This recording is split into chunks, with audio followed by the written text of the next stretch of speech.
తెలంగాణలో ఉనికి కోసం బీఆర్ఎస్ పడరాని పాటలు పడుతోందా? ఇందులో భాగంగానే ప్రభుత్వంపై పోరాటానికి సరికొత్తగా ప్లాన్ చేస్తోందా అంటే అవుననే సమాధానమే వినిపిస్తోంది. ఇప్పటిదాకా కేడర్ అంతా ఒకే సమస్యపై పోరాటం చేయడం వర్కౌట్ కావటం లేదని కొత్త స్కెచ్ గీస్తోంది బీఆర్ఎస్. ఇక నుండి ఏ వింగ్కి ఆ వింగ్ విడివిడిగా పోరాటం చేయాలని నిర్ణయించారు. ఇందుకోసం కొత్తగా ఫ్యాక్ట్ చెక్ అండ్ రీసెర్చ్ కమిటీలను ఏర్పాటు చేయాలని డిసైడ్ అయింది బీఆర్ఎస్. ఈ కమిటీలలో సీనియర్లతో పాటు నిపుణులకు కూడా ఛాన్స్ ఇవ్వనుంది. మరి ఈ కొత్త కమిటీలైనా గులాబీ పార్టీకి మైలేజ్ని తీసుకొస్తాయా?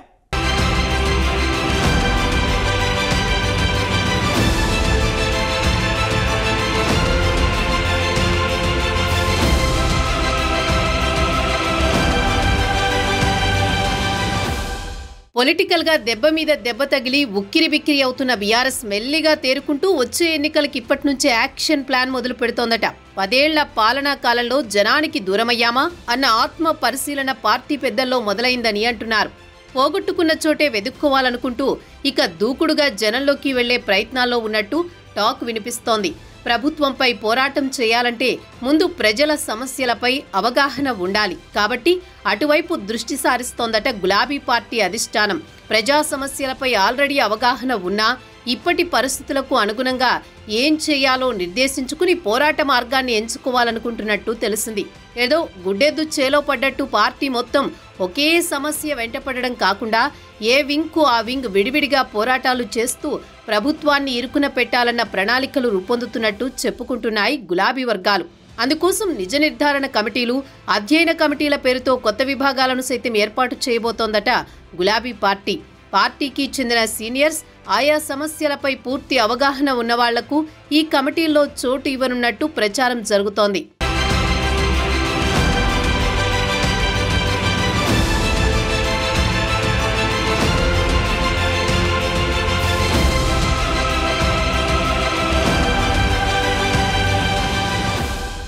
మొదటగా రాష్ట్రంలోని ప్రభుత్వ ఆసుపత్రుల్లో ప్రజలకు అందుతున్న వైద్య సేవలను, సమస్యలను పరిశీలించేందుకు త్రిసభ్య కమిటీని నియమించినట్టు ప్రకటించింది బీఆర్ఎస్. గాంధీ ఆసుపత్రిలో మాతా శిశు మరణాలతో పాటు రాష్ట్రంలో వైద్య ఆరోగ్య పరిస్థితుల పతనంపై నిజ నిర్ధారణ, అధ్యయన కమిటీని ఏర్పాటు చేసినట్టు ప్రకటించింది ఆ పార్టీ. ఇలాగే మరికొన్ని కమిటీలు కూడా వేయబోతున్నట్టు కూడా తెలిసింది.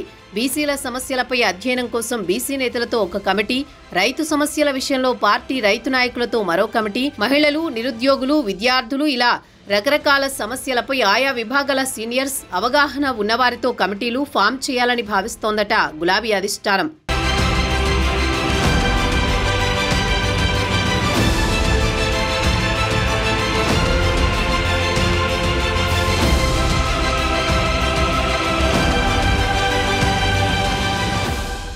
ఇకపోతే ఈ కమిటీల ద్వారా పార్టీలో అనుభవం ఉన్న నేతల సేవల్ని సరిగ్గా ఉపయోగించుకోవాలన్న ప్లానింగ్లో ఉన్నారట గులాబీ బాస్. సీనియర్స్ కు ఇలాంటి బాధ్యతలు అప్పగించడం ద్వారా వారికి ఒక బాధ్యత ఇచ్చినట్టు ఉంటుంది. అదే సమయంలో పార్టీ అవసరాలు తీరుతాయన్న భావనలో ఉన్నట్టు తెలుస్తోంది. తమను పట్టించుకోవడం లేదన్న అభిప్రాయంతో ఉన్న సీనియర్స్ ను తిరిగి యాక్టివేట్ చేసినట్టు కూడా ఉంటుందని భావిస్తోందట బీఆర్ఎస్ అగ్రనాయకత్వం. ఇక ఈ కమిటీలు ఇచ్చే నివేదికల ప్రకారం పోరాట పంథాను ఎంచుకుని ప్రజల్లోకి వెళ్లాలన్నది ఫైనల్ ప్లాన్. స్థానిక సంస్థల ఎన్నికలు దగ్గర పడుతున్నందున ఇక ఆలస్యం చేయకుండా కమిటీలు వేసి నివేదికలు తెప్పించుకోవాలని, వాటి ఆధారంగానే ముందుకు వెళ్లాలనే అభిప్రాయంతో ఉన్నట్టు తెలిసింది. మరి ఈ కమిటీ గులాబీలు ఏ మేరకు గుబాలిస్తాయో చూడాలి.